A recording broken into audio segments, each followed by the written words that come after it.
Hello. Welcome to Low Culture Boil. I'm your host, Rax King. No, the fuck you're not. Hold the phone. Excuse your ass. I tell you to kick things off one time and you are an imposter of me. That's all I've ever kind of wanted. Like, I just forgot everything that we say at the beginning, and I think we've done like 30 episodes or something close to that now. So you're just like, let me just be Rax now. It's a trash podcast about trash, and I'm Courtney Rawlings, your host, and this is... Me right now, am your other host, Rax King, not the other horrible, lying, oh my God, dishonest person from before. Wow. Well, it hurts to hear, but okay, that's fine. We're gonna do freaking episode on the Busters of Ghostbusters, 1984 edition, the original, and we are joined today by two of my very favorite human beings. Oh, wait, sorry. Pretend I didn't say that. Also, we're joined by our producer, as always, Jake Aaron. Thank you. Not a favorite, just Jake. Just Jake. No, an extension of myself. Oh, you know?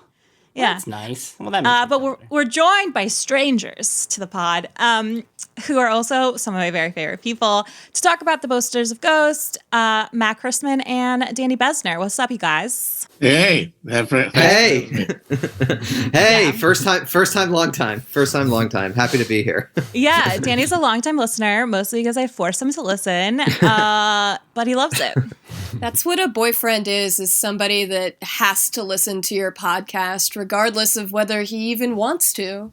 I used love to listen Happy to Danny's. to do it. Oh, thanks. I'll stop saying what I was about to say then. Which is that you don't listen to your boyfriend's podcast. Well, the thing is, like, you wind up doing these podcast rounds, like you release an article or, you have something funny on Twitter and you kind of wind up, at least me, obviously it's different from Matt, but like you wind up kind of repeating the same arguments on like 3 different podcasts in the course of a week. So there's no need to listen to more than one of them, I have to say. Well, you're welcome to re-rehearse anything you guys have said before. Local Boy listeners, we want an exclusive. So if you just say it in like a pirate voice or like in a different character, then it counts as original content. So, I did know that. Yeah, I have some original content for us. So first, I thought we were going to talk about Ghostbusters, and then of course, the Busters of Ghosts. I have some theories that I want to run by you guys. And then, of course, everyone should be checking out Danny, Matt, and Amber Ollie Frost's recent article in Jacobin called Slimer on Coke, Muncher on Zoloft. I assume you already follow. Very good article. I assume you already follow, if you have a Twitter, you already follow Danny and Matt on Twitter. And I learned about Muncher because I, too, am a follower of Christman. And I was very confused by the munch. And I learned about it in the weirdest way possible through an aside lecture that ruined my life. But I'm really excited to talk about it. So fucking Ghostbusters. For Matt and Danny, you might not know, except for you definitely do. This is a trash podcast about trash. And so we want to focus on, the grime, the slime, the gunk. I mean, to my mind, it is already a trash move to do a movie where the cast of the movie is like all the same SNL graduating class. Like, I don't know why at no point in American history that has never been considered an embarrassing thing to do. And I feel like I'd like to take this opportunity to go on the record as saying that is totally an embarrassing thing to do. Well, I have a question. Is this like the first big SNL movie? Like, Matt, you might know this, but was this the first one? I mean, it's obviously not an SNL character, but was this one of the first ones to emerge from that whole scene? Because Caddyshack is not really an SNL movie. No, the first SNL movie was Blues Brothers in 1980. That's a good one. That made people think that they would all be good, and they're not. Yeah. Well, I don't know. What do you guys think about Blues Brothers? I think it's not as good as I remembered. It's like super long. Maybe it's actually not good, and I just have warm memories of it. I mean, I've been finding that more and more the case as COVID drags on and I'm like fracking as far down as I can get for things that used to make me happy. So at some point I'm going to watch Blues Brothers, I'm sure, and I'm going to realize that it no longer is capable of making me happy. Wait, are you saying that Ghostbusters was not enjoyable? I'm going to be honest. I expected to have a better time rewatching Ghostbusters than I had. I had the fucking slime of my life. Sorry. No, I was going to say, whenever I rewatch these, especially that era, the early 80s, late 70s, it's just the pacing always seems a little off. Very draggy to my mind. Very draggy. Oh, Well, I'm that is very sorry quick. that it's not fast enough for you Zoomers. Yeah, I would Who like had the your Ghostbusters attention Fast and span Furious. annihilated by the internet. I really have to say, I very much enjoyed the movie. I hadn't seen it in, I would say, 20 years. Something like that, like a long time. It had been a very long time. And I forgot that Bill Murray at 33 looked exactly like Bill Murray at like whatever his age is now. And Yeah, that's he looks shocking. 1,000 years old. He looks so old in this Not movie. doing It's well so, at 33. Is that Coke and booze? I Yeah, I was mean, going to say it's probably it blow. must- yeah, it must be just like an thought enormous it It's was amount also of like blood. the Beautiful. condition of being Bill Murray. Like that's just a face that was never going to be a young, handsome face. I don't, or not for very long, certainly. And Sorry, somehow Bill. he's I like know my you one listen. true love. Anyways, why don't Matt, why don't you really quick give us the lowdown on like what is Ghostbusters about? Like set the scene for us if you don't mind. Well, Ghostbusters, I think, more than anything, is about family. Nice. No. Ghostbusters was originally the fever dream of certified maniac Dan Aykroyd, who wrote something like a 400-page horror screenplay that was not a comedy at all about a futuristic ghost-busting company that would fight the devil, I think, at one point. They go to hell. And also, they go into outer space because it takes place in Yes. And just a quick two-finger, as they say in academia, they actually did do a lot of the original Ghostbusters screenplay in the Ghostbusters video game. It's basically they go to hell in the video game, so they wound up using a lot of those original ideas. Interestingly enough, sorry to interrupt. Yeah, and Harold Ramis apparently was the one who told him, "No, this isn't a movie. Have you considered maybe making it a comedy? Since that's the whole milieu that you're in." And they wrangled it down into the story of some paranormal investigators who get bounced from their academic sinecures, where they're doing pseudoscience basically, and become private citizens who start a company that essentially comes and acts as exterminators for paranormal infestations. Yeah, it's unclear to me like why the paranormal is like suddenly haunting New York in 1984. Is that at all explained, or it's just like It is absolutely explained. It's because basically one of these like 20s, 30s grifters, these new age grifters, of which there are many, and Courtney and I are of course in Los Angeles, which is really the home of these places. And so like the new age of the 1970s is really this sort of, and which I think Ghostbusters is in part responding to. It comes out of this sort of like Reagan era post 1968 turn to new age stuff by boomers, but that was really kind of a revival of this earlier 1920s post World War I turn to spiritualism in the United States, which itself built on this Victorian era spiritualism in England. But essentially, what happens in the movie is that this guy, what's his name? Ivo Shandor. Ivo Shandor, exactly. well, this Ivo is why we Shandor. have experts on the pod, guys. Right. Ivo So it's- Shandor. Well, I think very consciously giving him kind of like an East European name, and there's actually an Definitely Hungarian interesting sounding. Yeah, and there's an East European tinge to this because in the second one, Vigo the Carpathian, right? So this is like all emerging from this like sort of weird miasma of New Age stuff. But in the movie, Ivo Shandor had built this building as sort of a conduit to other dimensions, and so what's happening is that there's some sort of like reconciliation between these various. Yeah, the thing is, the building that Dana Barrett, Sigourney Weaver's character, lives in, is as Dan Aykroyd's character calls it Spook Central. It was built cold riveted steel girders with cores of pure selenium, designed to channel and capture psychic energy to open a gate to another dimension where some sort of transdimensional god would destroy human civilization, which in the aftermath of World War I, Dr. Shandor decided was, to quote Egon, too sick to survive, which, fair enough. Right.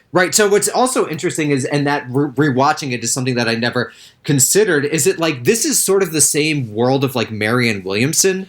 You know, this was like a big thing in the 1970s and 1980s that kind of disappeared in the sort of end of history 1990s. But I just thought, you know, given all the like conspiracy theory stuff that's coming back with QAnon, the resonances were pretty intriguing and sort of this pseudo spiritualism that permeates this movie, which I totally had, you know, forgotten about.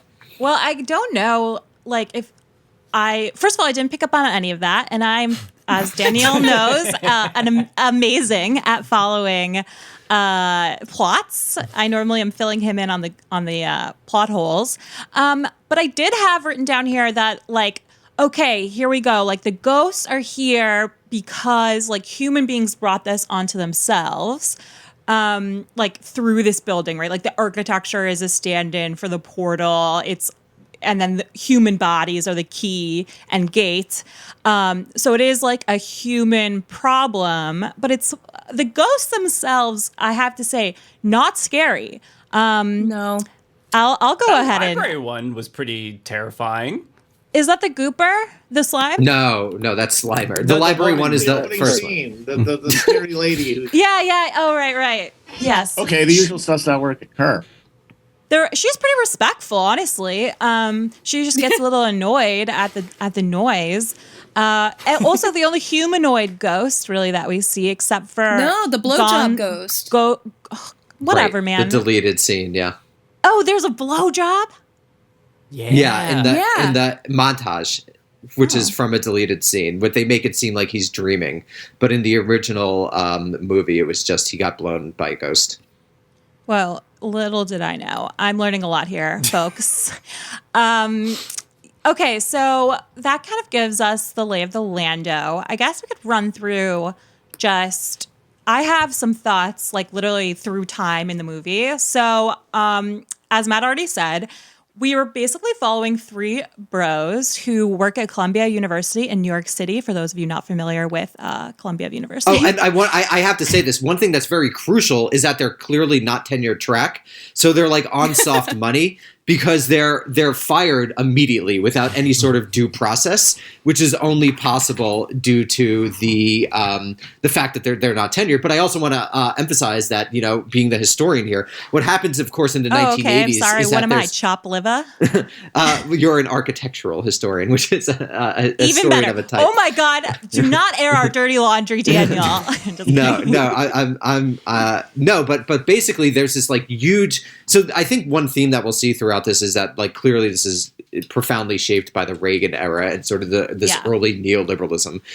So one of the platforms, one of the planks of sort of that conservative term in the 1980s is, of course, to lambast American universities, and particularly Columbia University. The site of it, one, it's just because it's in New York, but two, of course, one of the major things that people in conservative magazines kept on referring to in the 80s and the 90s was the 1968 student occupation at Columbia University, where Columbia students actually took over several buildings. And so it's interesting that, you know, it's probably mostly happenstance, but it's interesting that sort of like as the Ghostbusters, as particularly Peter lambasts Columbia as sort of like being this space that holds them back, and Ray says that it's a space that they don't even expect results in the private sector, that there's this whole Reaganite culture war thing criticizing American universities as essentially do-nothing places for what, you know, would be termed in the time a welfare queen. And so you get the Reaganism stuff really, really early on in the movie. And I think that's pretty interesting because it's a theme that runs through the entire thing. I don't know, Matt, if you think that's a correct reading or not. But yeah, one of the first things they say is after the Board of Regents rescinds their grant and they got fired, Dan Aykroyd says to Peter Venkman, he goes, You've never been out of college. I've worked in the private sector. They expect results. Oh my God, I forgot that line. I feel like it just like went completely over my head even watching it this time because I hate it so much. Well, something just very quick Columbia fun fact. Columbia actually still gets its gardens renewed every year due to Ghostbusters money. So they didn't take money to have it filmed, but like I remember I went to college there, and every spring there'd be like a 3 to 5 week process where they totally resod everything, and that's from Ghostbusters.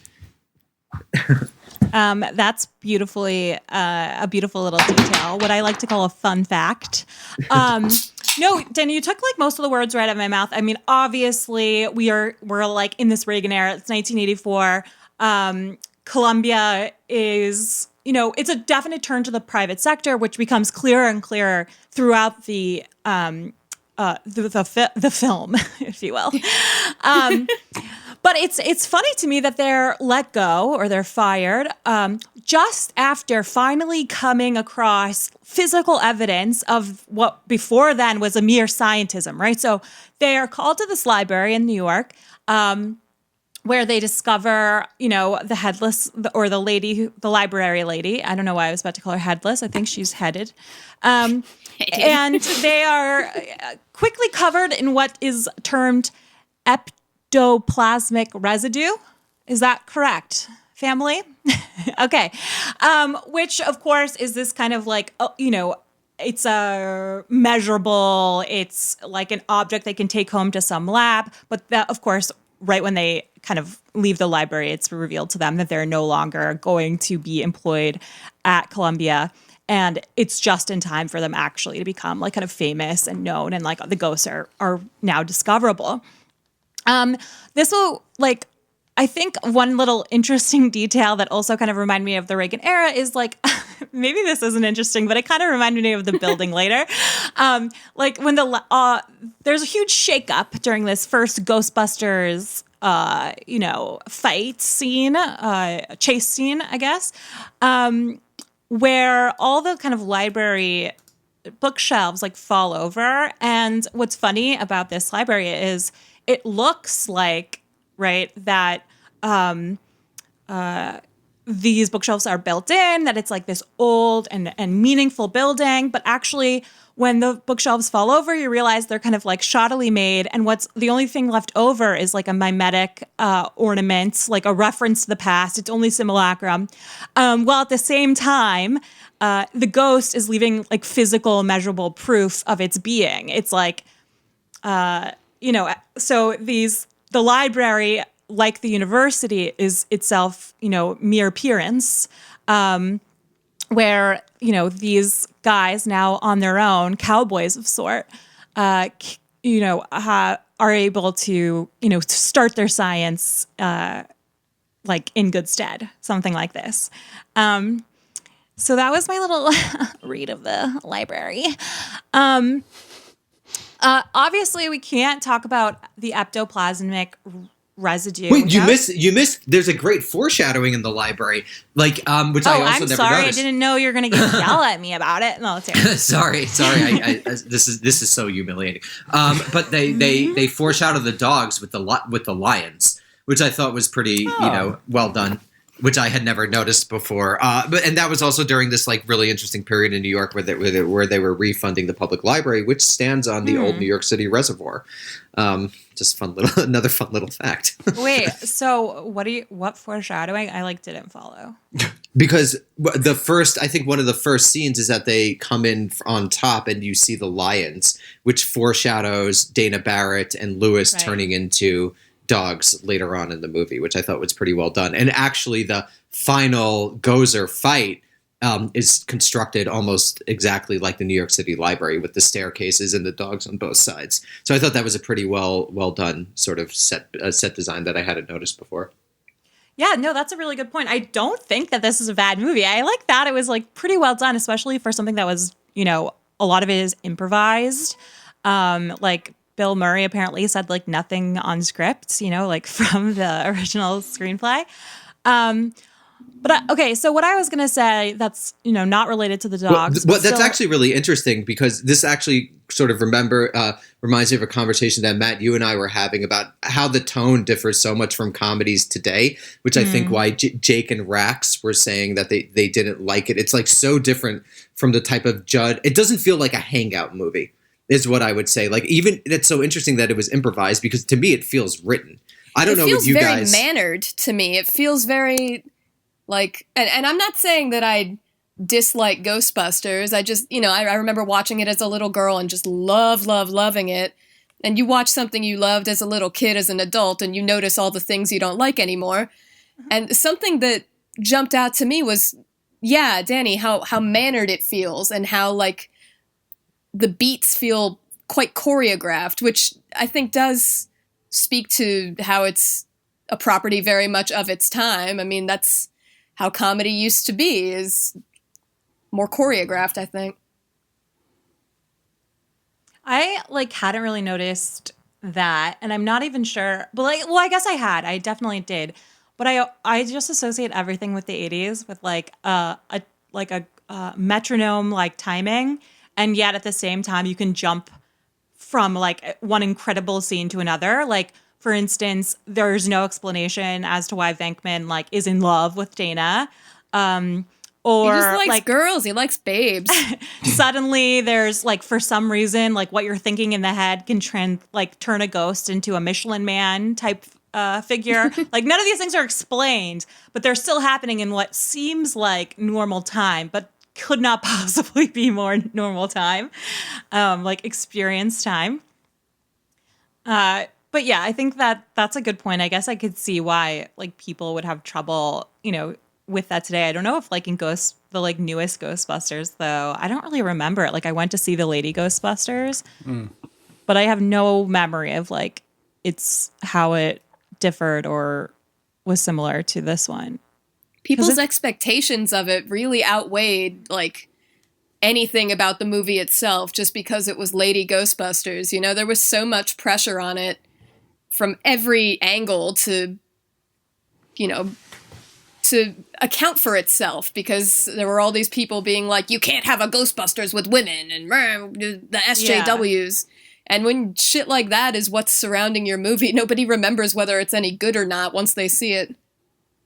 Yeah, I genuinely don't remember anything from the movie, or even how to place it in relationship to Ghostbusters numero uno. The only thing I could think of is I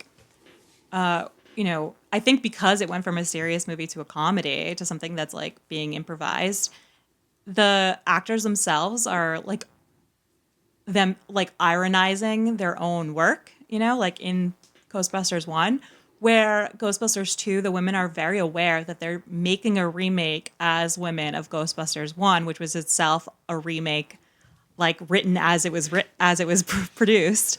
And so they're more playing the character of the ironic man that's developed in Ghostbusters numero uno. But other than that, things are definitely totally different in Lady Ghostbusters, but somehow it's still the same thing. I don't know. I could don't really care about Lady Ghostbusters. I am a Ghostbusters truther. That there weren't none, or if there was any, very little. I'm not gonna watch Ghostbusters because of ladies. But it did get a lot of people into the theaters. So look at me, fucking number one over here. Okay, so this is I'm fucking weirdly excited to get Matt into my world of Ghostbusters viewing. But I feel he's not taken to it yet. So let me see if I can try something else. I am mystified by whatever the fuck that refers to, but I'm excited to jump in. Ooh, it's coming. Okay. You had a theory. Well, of course, a grand kind of theory. No, I have a grand theory, but and you had one of those about Spice World, and it was really good. So oh my god, I can't wait. Yeah, I do have a grand theory, but I have all these mini theories to get till we get to the grand theory. Of course, I think it goes without saying, right? That the ectoplasmic residue is obviously cum. They're making constant dick jokes. It's clearly not blood, right, or something bodily from the ghosts because they aren't harmed. So it's pure excess. So it's either like cum or like a pustule of some sort. It's something that they can leave behind without it affecting their like being, their form. So that will obviously come into play. Oh, that's interesting. Right. Yeah. Unlike blood. Right. It's like an ejaculate that is able to leave their without affecting them. That's really interesting. I hadn't thought about it that way. So it's not an other fluid. As I'm just repeating what you said, but that's really interesting. What do you think that means? I'm not actually sure. Like, I don't have like a perfect idea, except for I think it means that the Ghostbusters love cum, baby. I think that is what is being said with all that cum. I mean, they do. I mean, they're literal ghosts. I mean, I have a whole little note to myself here. Let's scroll down and see what I have under cum, ectoplasmic residue. Ghostbusters, they be busting. Crossing streams. They're using these little gun squirter things to squirt and then simultaneously zoop up the ghosts. Slimer, you can get slimed. It's the cum.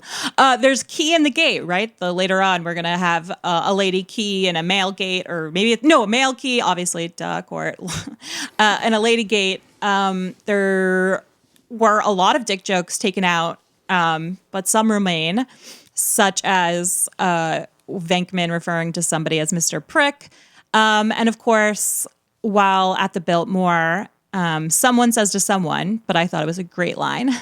Nice shooting, Tex. And yeah, that's just that's dick stuff. It is a lot of dudes fighting the bad things, but they're bad things that actually like don't leave any real harm other than their, like what I was saying, like nuisance, right? They're not like, they can poltergeist a little, but what is that, like breaking some plates? They really don't like have a threat to the normal human person universe until the very end. And even that is kind of a comical threat. It's like an accident threat that was brought on and created by man himself. So it's like giving birth. We already gave birth to those ghosts for whom are like now leaving their life-giving goop behind. That's about all I think got. that makes sense. I mean, I do. You can't argue that it's not sexual. That there isn't something about the ghost that's like an excess of like physical passion. And yeah, the thing that the ritual that actually brings the Zool, or I mean Gozer, to our world is an act of sexual congress between right Dana and Louis Tully, and that does then it puts the Ghostbusters job sort of in Freudian terms of repression. Like they exist to take these ghosts that, as you say, aren't really hurting anyone, are just sort of getting their goo everywhere, and putting them in jail and putting them in the containment unit, because we just can't have that. We can't have people nutting all over the place. We can't have ghosts reminding everybody that we are sensual and physical beings, and that has to be suppressed by all costs, by the market, after all, because they are working now in the private sector. Yes, so is this purely libidinal figures? Purely libidinal. And I would say like reflections of 1984 itself, right? And I would say like I'd go further where the government, but also universities, who are like these kind of like parastate organizations, show themselves to be completely castrated of power or any interest in pursuing something meaningful, right? So pursuing these ghosts, which are going to end up actually, posing some existential type threat, mostly to the order of things, right? Because what are they going to do? Like free the horses from slavery is like one of the things they talk about. It's not too scary, okay? And just to bring this to the article that Matt Amber and I wrote, I do think there's something interesting here. I mean, I'm being too historical, but I view like all these movies made by these boomer filmmakers as really a reflection on being a baby boomer, right? This is the era of the big chill, and basically these people are entering their mid-30s. It's funny, they felt like old adults. I'm in my mid-30s. I still feel like a child, and that's a change in political economy. But I do think that this is, again, Courtney's reading is so smart, and really what we were trying to get to a little bit in the Slimer Muncher article, and I'll bring that to, I'll shift over to Matt in a second, but like Slimer is truly like a libidinal figure. Like there's a joy in excess there. And it's interesting that, because I think that in some sense represents the boomer's childhood, and that what Courtney said, which I hadn't really thought about, is that the whole movie is about catching Slimer. You know, even though at the end, the last thing you see is Slimer going into the camera, basically suggesting that libidinal energy can never be contained. But I just thought that was a really, what Courtney just said is a really interesting thematic. I don't know, Matt, if you want to pick up on Slimer, because we spoke so much about it. Yeah, Slimer is clearly, yes, the uncontainable desire, because he's in the second movie, and he actually drives a bus in the second movie. And then he becomes the mascot of the Ghostbusters in the cartoon series that followed after in the wake of the movies, sort of like he's being domesticated almost. And then the end result of that, I think, is what we now see with the new Ghostbusters, the reboot that is supposed to technically be a sequel that's using the same characters from the original, only, in the years in the future. And he's been replaced by this blue, miserable creature that just deep throats corn in a field all day while looking like it's begging for death that's already come. So if there was any way to defeat Slimer, it was just through victory, through being unrestrained and having no ability to be contained. Well, and blue, miserable creature, that's Muncher, right? Yes. That's the Muncher, yes. No, I think that really works with the 1984 and like kind of what Danny was saying earlier about like this kind of Reagan era, end of the Cold War time is like, and they tell it to you straightforwardly, right? Like they didn't even, it seems at least, that they didn't even really believe in ghosts themselves, having studied them and been quote unquote experts at Columbia. Because when they face Slimer and the library ghosts at first, they're like completely confused as to what to do. Then one of them somehow comes up with this gun vacuum thing that only through crossing streams, through kind of like raping the rapist, can they like capture. But of course that capturing is actually, undercut. Courtney, I have to tangent. The thing is they can't cross the streams initially, and they have to cross the streams only at the end to defeat the big bad guy. And I was thinking that says something about sort of like homosociality, right? At the beginning, they can't cross the streams, right? To cross the streams would be to break taboo, but at the end, by fully embracing their homosociality as men, that they're able to, come together, maybe perhaps literally, to defeat Gozer. And that, I think, makes this movie a proto-men's rights movie. This movie is very into men. Loving Especially this when you theory. remember that Gozer comes in the form of a woman with a man's haircut, sort of a symbol of the new, like, feminist, assertion of themselves into the workplace and in society that happened in the 80s. She's essentially she looks like Melanie Griffith in Working Girl, kind of. Exactly. I was about to say that. God, she looks exactly so like good. her. And so it's all about homosociality and men coming together in the Sacred Band of Thebes-esque organization to destroy, and people look up what the Sacred Band of Thebes is if you want, to destroy like encroaching womanhood. In sort of this Reagan era 1980s. And so, I mean, this movie might be one of the deepest movies ever made. And it's really interesting to sort of read it as that text in light of Muncher. Because I think what's also really crucial, and something that we mentioned in the article, and this was Matt's point, is that how the change of setting from New York to the Midwest is, I think, really crucial. Sort of a return to the heartland. Because one of the things about the original Ghostbusters is that it's such a New York movie in a way that even movies filmed in New York today, like, aren't quite New York movies. Like, this was the New York of my youth. I grew up in New York City. And so this was like, when I was a child watching this movie, it really reflected, a grittier city, a far grittier city than the one that exists today. But so it's interesting that in order to get the grit that I think is crucial to Ghostbusters. They had to relocate to the deindustrializing heartland of America's Midwest, and Muncher is a very powerful symbol of that.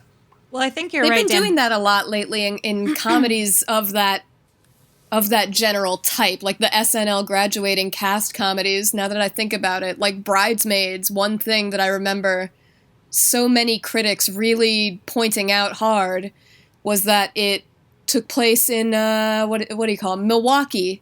Yeah, Milwaukee, and like very deliberately took place in Milwaukee. And I feel like that's a generational shift in its way, because if you were to make Ghostbusters now and have it set in the same place, have the script essentially be the same, audiences would constantly be asking, how the fuck are they living in New York? Like, how can they afford to live in Manhattan as adjuncts at Columbia University?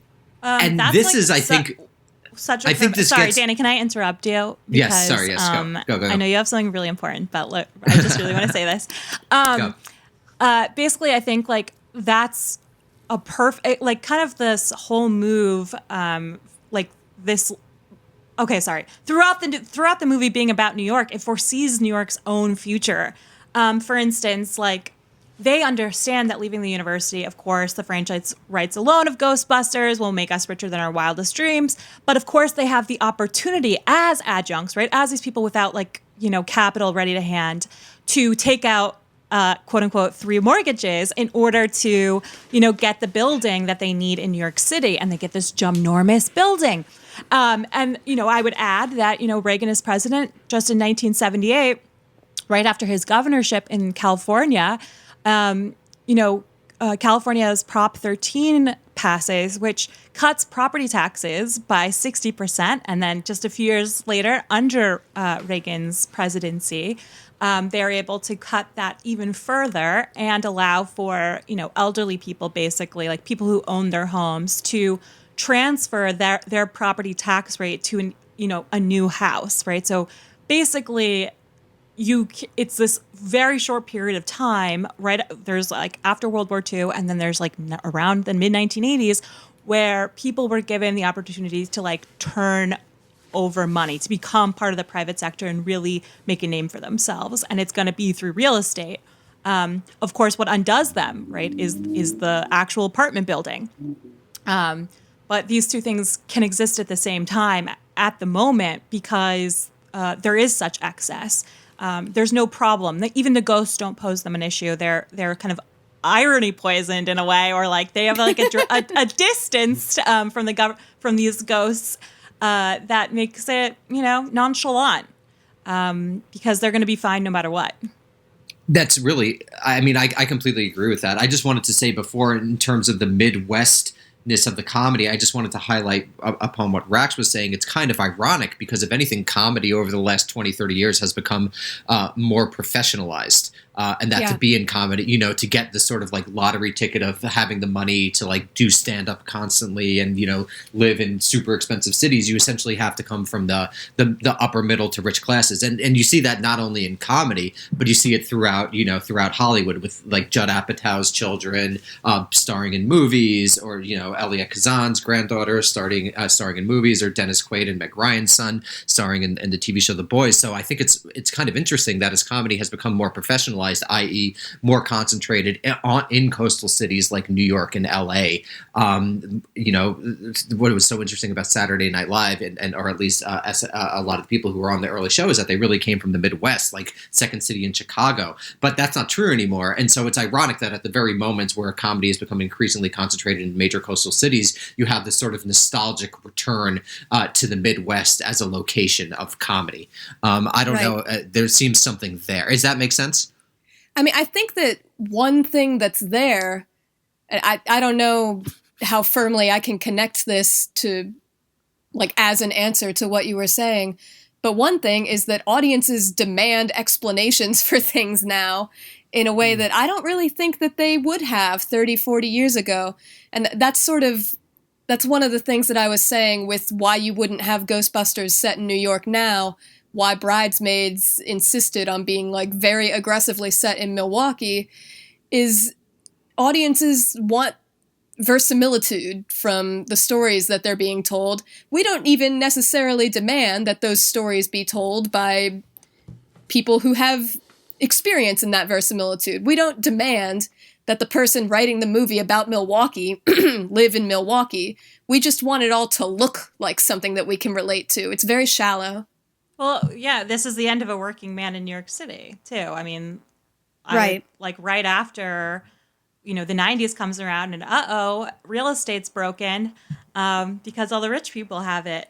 And, today, highest homelessness rate since Hoovervilles and maybe more. No, I think that's all exactly correct. And I think it's weirdly a perfect reflection of the time, where also, location aside, Ghostbusters as a movie is almost impossible to recreate in any cityscape, because, right, workers have been priced out, exactly what you guys were saying. Well, yada, yada, yada.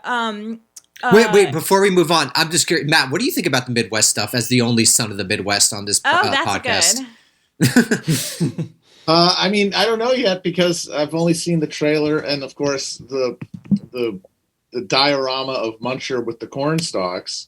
It does seem. But just in that shift to Midwest as location of comedy, because that was true of Tommy Boy, and then there's a quarter of a century where no one talks about the Midwest, and now all of a sudden all these comedies are set in the Midwest. That seems like that says something, though I'm not sure what it is. Well, John Hughes movies were all set in the Midwest. That's one important exception, I think. No, but that's from the time when they were. You have the Midwest and the Ferris Bueller, which is also John Hughes. But you also have Tommy Boy and Black Sheep and John Candy and Home Alone. There's a Midwest vibe to comedy that really disappeared. But now there's Midwest as sight. I'm just curious, as someone from there. Yeah, I don't know what they're thinking. I think I think part of it is just as the film industry gets more closed off to outsiders, more insular, more peopled with nepotism cases. Like the new Ghostbusters is directed by Jason Reitman, the son of Ivan Reitman, the director of the original Ghostbusters. There's at some level a insecurity about the degree to which they're losing touch with their supposed audience, and a desire to condescend to them in some way by showing them, hey, you rubes, this is where you live, right? Please don't look at the fact that literally everybody who made this movie went to the same high school together. Yeah. Exactly. That's a really interesting shift. Yeah, and I think we've kind of talked about, not on this podcast, but together with you guys, we've talked about kind of this huge move just in cinema to basically everyone's son, daughter, sister, brother, of someone else who found their success, which again parallels this transition to, unenterable, I don't know how you say it, real estate market that kind of sustains Los Angeles and New York City today. But moving through the movie, and here I have some pointed, I'm going to have Matt lead us through. Sorry, I just got dry mouth, but I did not smoke. Anywho's, they meet Slimer at the famous Biltmore Hotel in Los Angeles, which is just kind of this famous backdrop for movies. And it always kind of stands in for New York City or some older, more beautiful reference to some old times. And I believe the Biltmore is actually a reference to Vanderbilt somehow. I think they're connected families. So this is a robber baron hotel. I didn't know. Yeah. I looked it up. I looked it up. So there's a Biltmore out east somewhere in the upper south, and there's a Biltmore out west, and this was the biggest hotel west of the Mississippi for a long time. But I think it's interesting because one thing that we mentioned in the article is that Slimer, of course, destroys the Biltmore Hotel, and again, that's a sort of Reagan era excess, destroying sort of this new money, destroying the old robber baron money, which I think is it's not a mistake that it was there. Yeah, no, 100%. I think but this is a huge pivotal turn in the movie that I don't really follow. So I was gonna actually turn this over to you and Matt because we meet Slimer, at the hotel. Things are cool. We get him. Winston joins the group kind of out of nowhere. Quote, he'll do anything for a paycheck. Reagan era, baby, trying to make capitalism work for him. Cool. Then all of a sudden, Gozer, yada yada yada. Dana, yada yada yada. Why don't Matt and Danny, you walk us through like why is this happening?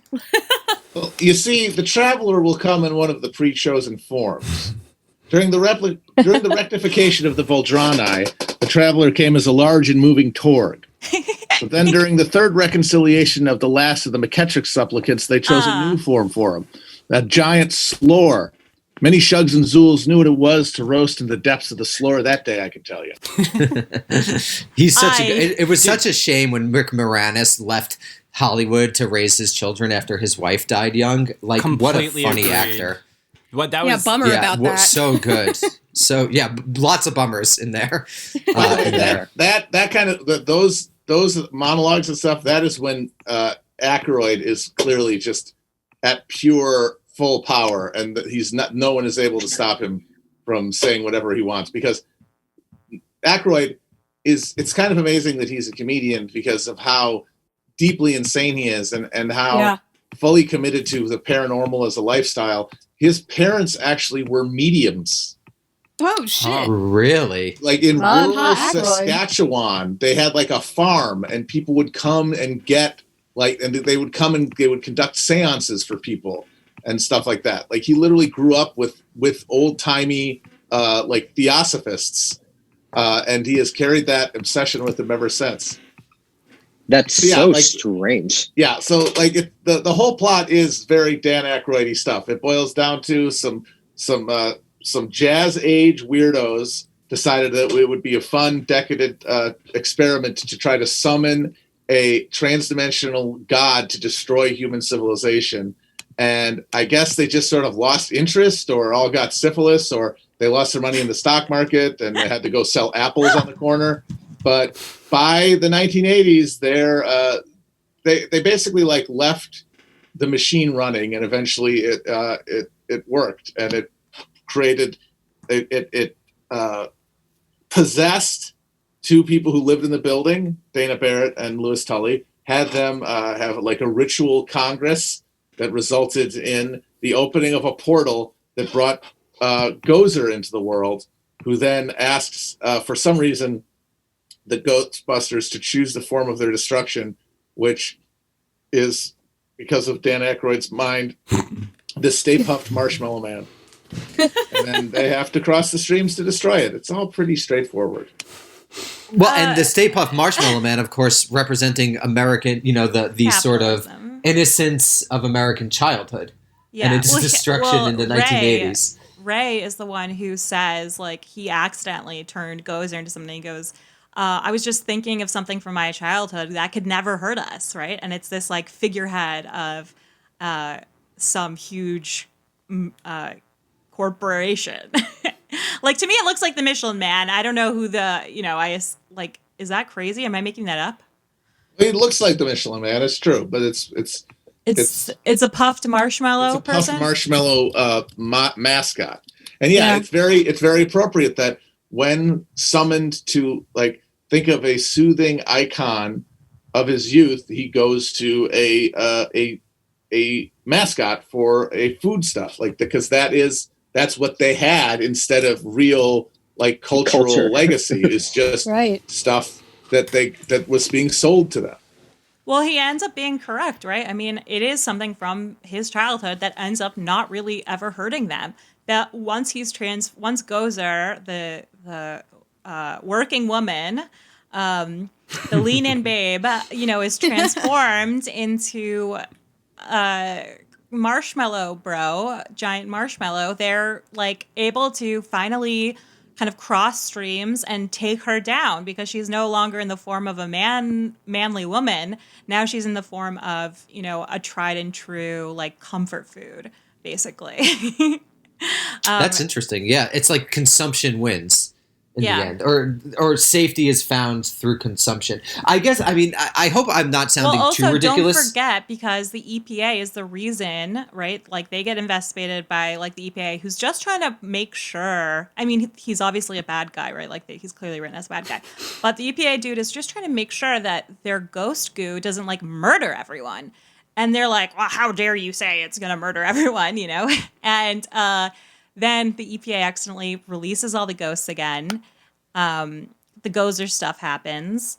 And it's only the private corporation of Ghostbusters by transmutating a small the ghost, business, if you will. a small business, if you will, by transmutating the ghost into a childhood mascot of marshmallows that their private industry is able to win, and the EPA can stop fucking stuff up. Yeah, and I just wanted to read, of course, this very famous quote from Ronald Reagan, which is, quote, "The most terrifying words in the English language are, 'I'm from the government and I'm here to help,'" end quote. So, I mean, it's interesting because the politics of this movie, I do think, and I think I just want to note, Amber Ali Frost, our co-writer, would probably disagree with this, but it does seem like a genuinely right-wing more movie than not. Whenever I see it, I see the criticisms of government and the implicit Reaganism as more powerful than sort of like this rah-rah working man element of it, which is also there. I don't know. What do you guys think of the movie politically? Because I'm curious what people of various stripes think of this one. They're not working men. They're small business owners. Like, that's the thing. And exactly. That's one of the great mystifications of American, like, class, like class as its experiences in America, is because we have this model of the small business owner as Jeffersonian, ideal Jeffersonian subject, that a lot of the stuff that is associated with like the dignity of labor gets implied to people who are not are not performing alienated labor, but they have only Winston is. Yes, only Winston is. Yes, they put on the outfits and they smoke the cigarettes, and so they look like plumbers or exterminators, but they're the owners. Like, it's sort of a Joe the Plumber situation. No, 100%. That's perfect. And I wonder, like, if we can tie this. I want to do a part 2 just on like Muncherland and my grand theory. But like just now, can we connect the politics to Slimer any kind of way? Like, how are Slimer and small businesses and all of this, like, is there anything there? Is there there? Sorry, that was like I feel like I was just in grad school and everyone was like, that was a stupid question. No, that was a good question. I feel like that's more Matt's territory, so I was going to let him take it, but I have thoughts. I mean, I do think of Slimer as the embodiment of the 80s, the promise of the 80s as it was being offered to people by the Reagan administration, as the idea of consumption as liberation. And that is how he is presented. He is fully liberated. He can't be busted. Even after he's arrested, he's back. He's the last image you see, and he's just joyfully noshing on room service and hot dogs, seeing how many he can put. He does the Nathan's hot dog eating contest right then and there in the cart during the montage at the end, and that the real poignancy of Muncher is to see what 40 years of that promise has led to. Yeah, dude. I think that's like a perfect place for us to tease listeners to listen to our part 2. You've obviously been listening to Not Chapo. I know, very confusing. Low Culture Boil with me, Courtney K. Rawlings, a.k.a. Gal DeBoard, and Rax the Queen King.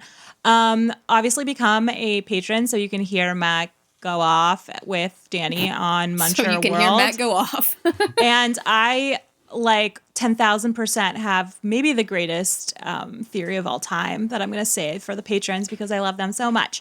P.S. If you are a patron and haven't received a Valentine's Day card, it's because I haven't sent them out yet. Because I'm making them from hand and I'm taking my time beautifully, but they will be in your hands eventually. Okay. Do you guys have anything to plug for our non-patron listeners? Just read the Muncher article. Slimer on Coke, Muncher on Zoloft at Jacobin. Yeah. Tits, bro. All right. We'll be back soon with a part 2. BRB. Bye.